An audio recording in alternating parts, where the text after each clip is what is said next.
وحشاني قوي والله. عامله ايه مع جوزك؟ والله يا زيزي في مشاكل ملهاش اول من اخر، كل يوم يزعلني وينيمني معيطه وانا ما بقتش لاقيه حل معاه. المهم انت عامله ايه مع جوزك؟ طمنيني عليكي. اهو ماشيه. المهم سيبك مني، خلينا فيك انت، ما تشغليش بالك بيا خالص. قوليلي ولادك عاملين ايه كده في الدراسه؟ لا الحمد لله، العيال ما شاء الله، العيال مستواهم زي الفل والمسات مبسوطين منهم قوي. وانتي يا زيزي ولادك ايه اخبارهم؟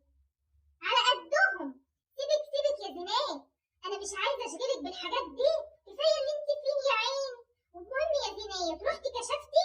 مش كنت بتقولي انك تعبانه؟ تلاقيكي يا اختي طلعتي حامل. هو انا ما قلتلكيش؟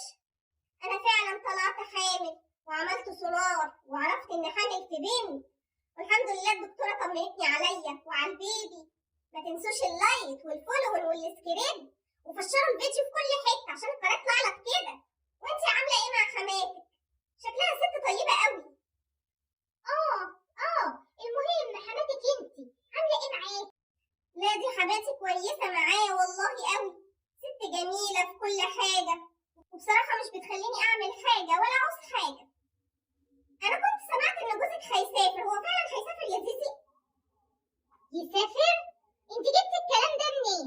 انا عمري ما قلت حاجه لحد عني اصلا، ولا حد يعرف حاجه عن حياتي. والله فعلا، بس انت بتحبي تعرفي كل حاجه عن اللي حواليكي، ومستحيل حد يعرف حاجه عنك. انت هتقولي لي عليكي؟